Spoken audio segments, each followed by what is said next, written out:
Bonjour à toutes, bonjour à tous. Bienvenue sur la chronique du jour. En effet, c'est une première.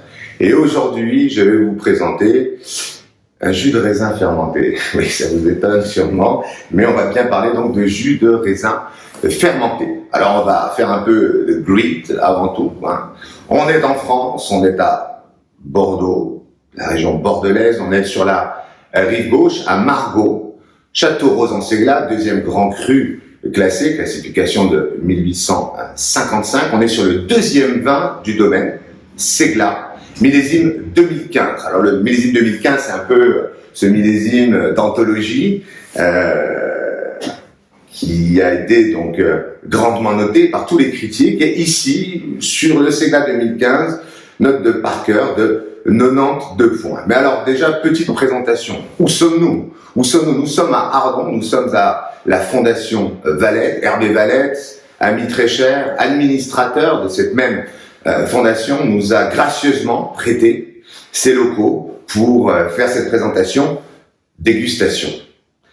Et puis, afin de pouvoir parfaire la chose, nous allons bien évidemment servir ce jus de raisin fermenté dans des verres Riedel, bien sûr. Donc, dans des verres Riedel, la gamme Veritas, la Rolls-Royce de la verrerie. Alors, pourquoi j'ai choisi ce vin ? J'ai choisi ce vin parce que c'est un vin que j'ai particulièrement affectionné lorsque j'étais directeur de restaurant à Momo Al-Dessous, à Beyrouth. J'en profite pour saluer Monsieur Mourad Mazouz, Hakim Mazouz, Haj, j'espère, voilà, s'ils voient ce petit film, petit clin d'œil et salutations d'ici, d'Ardon aussi. Donc pour m'accompagner, aujourd'hui, je suis avec un très très cher ami, client aussi à ses heures perdues.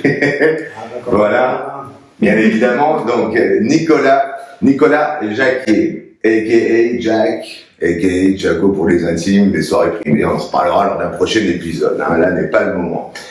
Alors, mais qui est ce Jaco ? Que vous connaissez peut-être tous sûrement. Donc c'est l'encaveur, c'est le vigneron, c'est l'œnologue, c'est cave de Borange, à Ardon, dans le même village ici où nous nous trouvons, dans ce superbe Valais. Mais maintenant, ma foi, je pense que j'en ai dit largement assez. On va déguster. Jaco, merci à toi d'être venu. On y va ? T'es prêt ? C'est parti. Allez, c'est parti. Merci pour la dégustation, surtout. Je me fais un plaisir de déguster ça parce que je ne l'ai jamais dégusté. Je le connaissais d'ailleurs pas, malheureusement. Donc on va commencer tout de suite avec la vue. Magnifique robe, aucune impureté, c'est d'un limpide, c'est propre. Petit reflet légèrement brunâtre, ce qui va, de toute façon, la micro-oxygénation, l'oxydation du fût, l'âge sous bois, inévitable. Donc la première analyse, donc visuelle, parce qu'on a peut-être des néophytes qui nous regardent, donc la première analyse visuelle. Toujours importante.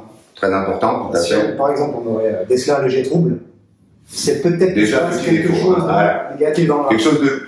Exactement. Voilà. Là, rien à signaler, honnêtement, on est bien parti. Alors, le nez. Ouais. On sent, c'est marrant parce qu'on sent tout de suite qu'on est sur un autre terroir. C'est côté très confituré, on sent du raisin mûr, déshydraté par le soleil, on sent qu'on est dans un terroir très chaleureux, où on a des hautes maturités finalement. On a ce côté un petit peu, un peu tapenade d'olive. Bon, désolé, moi j'ai pris de l'avance, j'ai déjà goûté. C'est grandiose. T'as bien fait parce que le temps que j'en parle. Non, on a même un côté la date. Ça parle un peu le fruit, la date. C'était au Maroc, c'est un peu ma bête. Je sais pas pourquoi je te pose la question. Ouais, exactement. Non, mais là c'est top, une très forte intensité. C'est puissant, c'est complexe parce qu'on a un panel aromatique ciblé, mais large dans les différents horizons, tu vois, les différentes odeurs qu'on peut avoir. Bon, maintenant, on va quand même passer à la partie la plus intéressante, la bouche.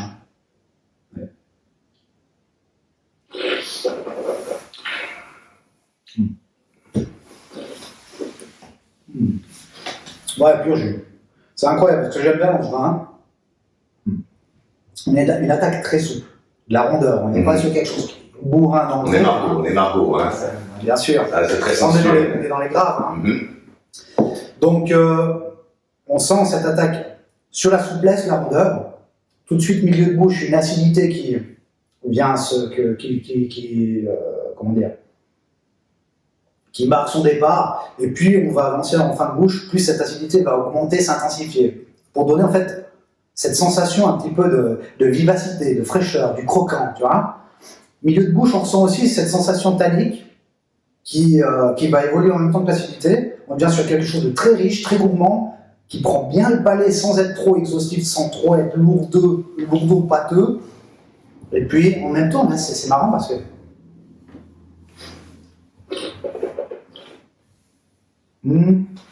on a cette petite sensation graveleuse. Et c'est marrant, peut-être le rapport avec le terroir, puisqu'on est sur du grave, hein. Des galets, du gravier, du sable limoneux, légèrement argileux.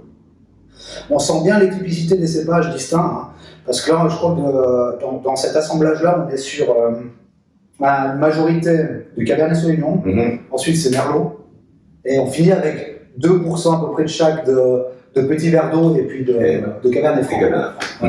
Tout à fait. Mais c'est très bien dosé, en fait. L'équilibre entre le bois et puis la typicité des cépages, l'aromatique, elle est en harmonie parfaite. C'est-à-dire qu'on n'a pas ce côté, tu sais, du bois trop marquant qui va prendre le dessus sur le vin. Tout à fait. Finalement, on t'en fait un jus de planche. D'ailleurs, Alors, c'est un peu ce qu'on dit aux États-Unis, we don't put the make-up on. C'est exactement ça, il n'y a pas de maquillage. En fait. Le vin n'est pas maquillé. Ici, on est sur du réel, pas de maquillage. C'est comme une femme au lever le matin, quand elle resplendit qu'elle est belle. J'ai fini sur une petite note de poésie. Alors maintenant, Jaco, c'est pas tout.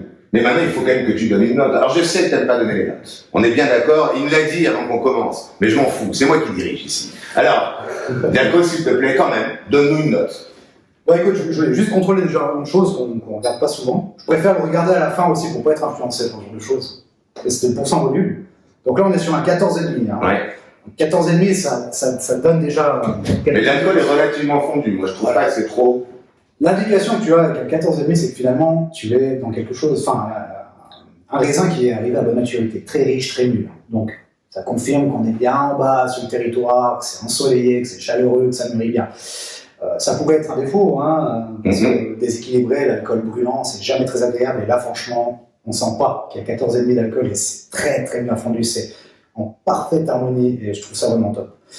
Donc, ouais, je suis pas vraiment fan de donner des notes, honnêtement. Mais si je devais donner vraiment une note technique, donc il y a zéro défaut œnologique là-dedans, on peut pas pointer là-dessus. Non, on peut plutôt donner une note type épicurienne, hein, plaisir, comment c'est fait. Parce que c'est un grand plaisir. Mais bien sûr, et ça se partage surtout. Ça se partage. D'ailleurs, même si c'est compliqué à notre époque, mais oui.